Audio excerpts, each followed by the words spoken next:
I want to talk to you a little bit about the circumference and area of a circle now that we're getting very proficient with our decimals. So in order to find the circumference or perimeter, the distance around the outside of a circle, we need something, a ratio that is known as pi. So very long ago, many mathematicians all found that if you took the distance around the outside of a circle, and that's called the circumference, and if you divided that by the diameter or the distance across a circle, that every time you would get this same number. So mathematicians, it is actually credited to Archimedes, but mathematicians decided to call this pi, and it is that ratio that they would get, 3.1415, etc. It's one of those famous irrational numbers that continues on forever and ever and ever. But pi is what you will use. In this class, we will estimate pi to be 3.14. To find the circumference, we'll take that value of 3.14 times the diameter, or if we have a radius, which is half of a diameter, we'll double the radius and then take it times pi. The area is found by pi times r squared, so I would take 3.14 times the radius times the radius. So let's do a little bit of practice. For my first, I've got 4.1 as a radius. It's obviously a radius because it only goes halfway. So to find the circumference, I'm going to take 2 times pi of 3.14 times 4.1 because that is my radius. It doesn't matter the order in which you multiply, so choose what you would like to do first. I'm going to take 2 times 3.14, and again, anything that you can do in your head, you're welcome to do that. If you need to write it off to the side, you can, but this would give me 6.28 times 4.1. This one I can't do in my head, so I'm going to multiply those two values together.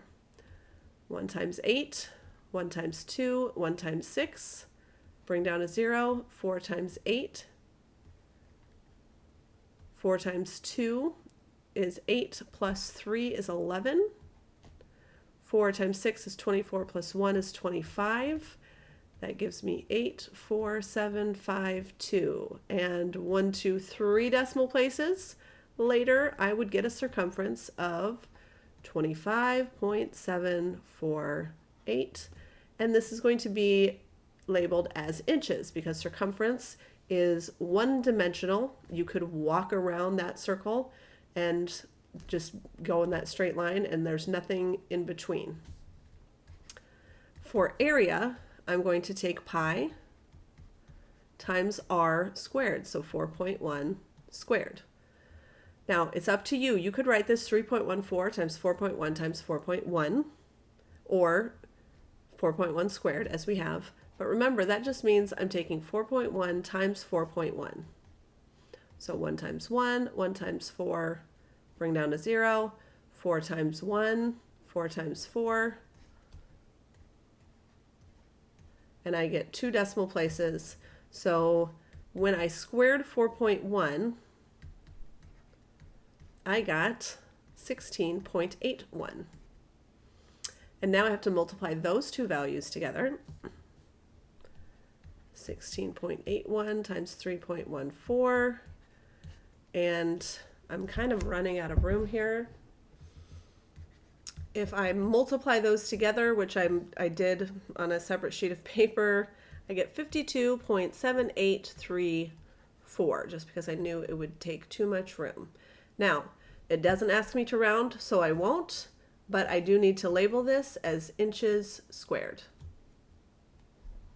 For our next example, we have a diameter. We know it's a diameter because it shows the line all the way across.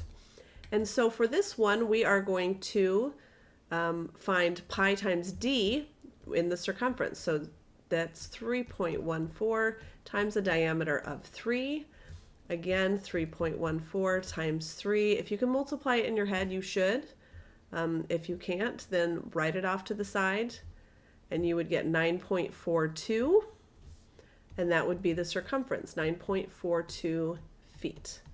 To find the area, we need to find the radius. So the radius is the diameter divided in half. So 3 over 2 is 1.5. That would be my radius. So that would be 3.14 times 1.5 squared, which means that I have to take 1.5 times 1.5. So I'll do that here because that would be 1.5 squared. 5 times 5 is 25, and that gives me 7. Bring down the 0. 1 times 5 is 5. 1 times 1 is 1. And I get 5 and 2 and 2 with 2 decimal places.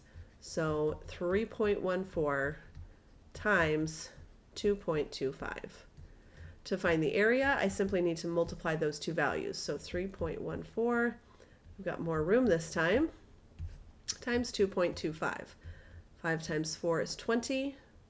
That would be 5 plus 2, which is 7. 5 times 3 is 15. Bring down a 0. 2 times 4 is 8. 2 times 1 is 2. 2 times 3 is 6. Bring down 2 zeros. Again, I'm multiplying by 2, so 2 times 4 is 8. Times 1 is 2, and times 3 is 6.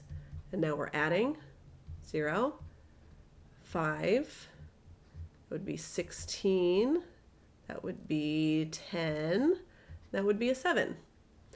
And I've got 1, 2, 3, 4 decimal places. Whoops. Wow, give me decimal, please. I get 7.065, and I don't need to write that 0 on the end. I do need this one, but not the one on the end. And it is in square feet because area is two-dimensional. 7.06 square feet. Here's one for you to try, so press pause, try them both, then press play to see how you did. For our last one, the circumference would be pi times d, because I've given you d. I would multiply 3.14 times 1.2. 2 times 4 is 8, and then 2, and then 6, bring down the 0, and then 4, 1, 3. Adding those together, I get 3768 with 1, 2, 3 decimal places. So my circumference is 3.768 centimeters. The area would be pi times r squared. Again, if I've given you the diameter, then r is half the diameter. If I divide that in half, I get 0.6. Again, feel free to do that in your head because half of 12 is 6, so half of 1.2 is 0.6. And now I'm going to multiply 0.6 times 0.6. Again, if you can do this in your head, feel free. 6 times 6 is 36. I know I'm going to have 2 decimal places, so I'm going to end up with 0.36.